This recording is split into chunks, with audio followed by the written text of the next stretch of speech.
नमस्कार, मी सागर जोशी. TV9 मराठीमध्ये आपलं स्वागत. आणि बुलेटिनच्या सुरुवातीलाच बातमी नंदुरबारमधून आहे. नंदुरबारमधील डांग परिसरामध्ये मुसळधार पावसामुळे रेल्वे सेवेवर मोठा परिणाम झालाय. रेल्वे रुळावर माती वाहून आल्यानं मालगाडी थांबली आहे. मातीचा ढिगारा काढण्याचं काम सध्या युद्ध पातळीवर सुरू आहे. हे काही दृश्य देखील आपण पाहतो आहोत. मुसळधार पावसामुळे हा मातीचा ढिगारा रेल्वे रुळावर आला आणि त्यामुळे रेल्वे रुळावर ही मालगाडी थांबून आहे. सध्या हा मातीचा ढिगारा काढण्याचं काम हाती घेण्यात आलंय.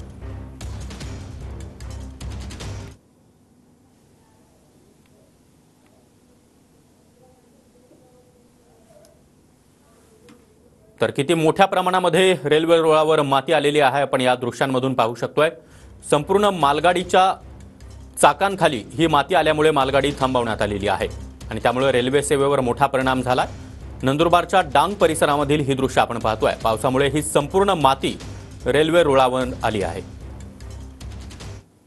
नंदुरबार जिल्ह्यात आणि गुजरात राज्याच्या डांग जिल्ह्यात झालेल्या पावसाचा परिणाम रेल्वे प्रशासनावरती आणि रेल्वे वाहतुकीवरती झालेला आहे. आपण पाहू शकतो की रात्री झालेला मुसळधार आणि अतिवृष्टीच्या पावसामुळे ही रेल्वे जी आहे ती रेल्वेवरच्या रुळावरती जी आहे ते मोठा मातीचा ढिगार जो आहे तो आलेला आहे आणि त्यामुळं जी मालगाडी जी आहे ती अडकलेली आहे. त्यामुळं सर्वच रेल्वे ज्या आहेत त्या ठप्प झालेला आहे. एकंदरीतच हे काम जे आता युद्ध पातळीवरती रेल्वे प्रशासनाकडून सुरू करण्यात आलेलं आहे, परंतु या कामाला जवळपास 2 ते 3 तास लागतील. त्यानंतरच रेल्वे जी आहे ती सुरळीत होणार आहे. अप आणि डाऊन दोघी मार्गावरील ज्या ज्या गाड्या ज्या आहेत त्या पूर्णपणे ठप्प झालेल्या आहेत. त्यामुळं आता तरी डाऊन मार्गावरची गाडीची लाईन जी आहे ती क्लिअर करण्यात आलेली आहे, परंतु अजूनही तिकडची जी काही वाहतूक आहे ती सुरळीत कधी होईल याबाबत रेल्वे प्रशासनाकडे कुठलाही दुजारा देण्यात आलेला नाही. रेल्वेची वाहतूक जी आहे ती जवळपास सुरू होण्यास 2 ते 3 तास लागतील असं प्रशासनाकडून दुजारा देण्यात आलेला आहे.